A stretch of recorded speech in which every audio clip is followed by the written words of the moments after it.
Jérôme Boyer, qu'est-ce que c'est que ce baby-foot pas comme les autres?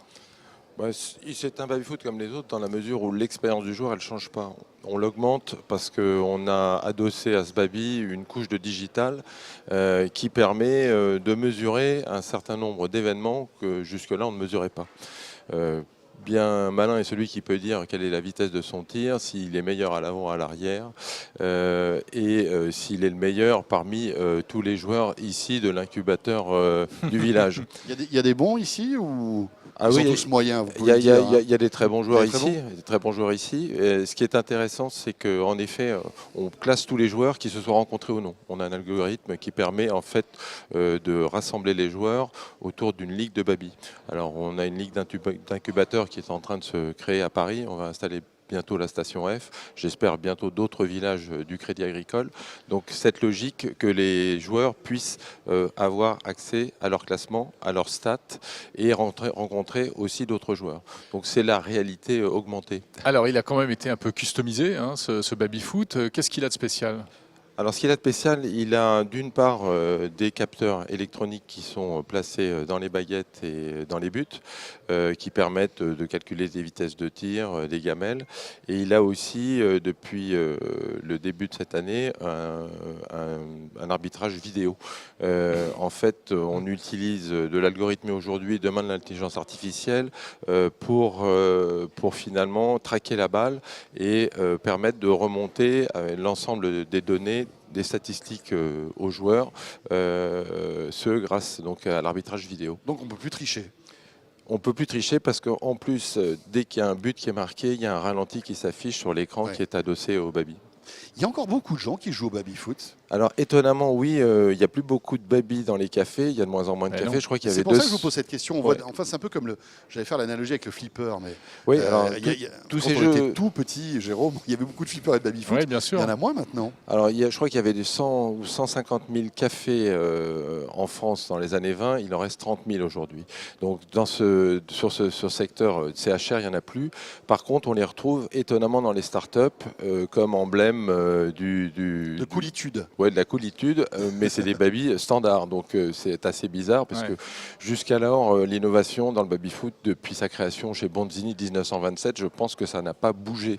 Alors, lui amener une couche de digital, ça permet aussi un autre aspect intéressant, c'est d'accompagner la conduite du changement dans les entreprises. C'est aujourd'hui notre principal. Donc votre cible aujourd'hui, ce sont les startups?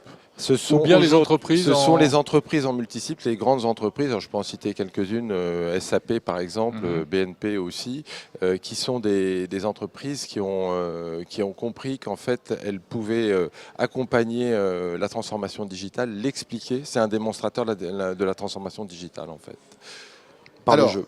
C'est compliqué de numériser, de connecter un vieil outil comme ça, qui est le baby-foot. Qu'est-ce qu'il y a comme techno sur ce baby-foot ? La techno, il y a la techno qui est propre à tous les objets connectés. Donc, c'est des technos qui sont, je dirais, relativement maîtrisés. Il y a la transmission des informations, la communication vers une plateforme, puisqu'il y a une plateforme qui gère l'ensemble des données.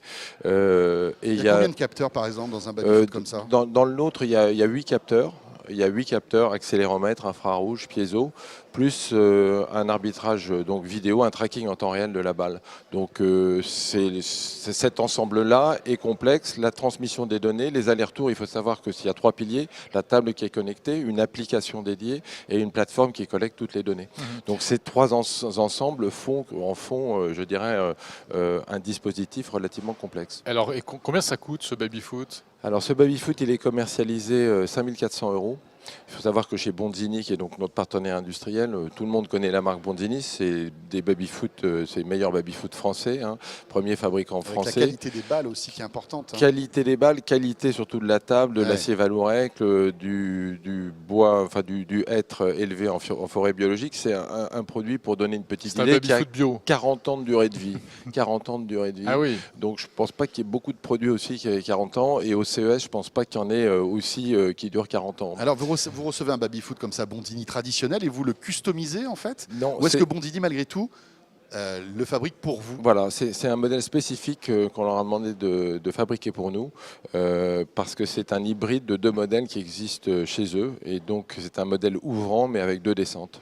Et alors le business model de Football Society, c'est quoi? C'est la vente du produit ou il y a du service derrière? Alors c'est la vente du produit, mais c'est surtout derrière un contrat de licence et d'assistance, puisqu'on remonte des données aux joueurs. Il y a aussi donc un stade en 3D qui permet d'avoir l'ensemble des informations du baby chaque semaine renouvelées, et pour l'entreprise un outil de reporting anonymisé, je précise, qui permet donc de montrer comment est utilisé le baby-foot par les collaborateurs. Bon, comment a été perçue et accueillie cette innovation aux États-Unis, à Las Vegas?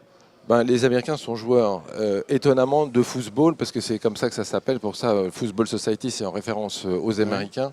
Pour la petite histoire à raconter rapidement, le football. 15 secondes. Ouais, le nom de football vient de la guerre froide, au moment où les Américains avaient des bases en Allemagne. Ils ont découvert la table de football. Ils l'ont importé, les premières tables allemandes de football, et c'est devenu football aux États-Unis.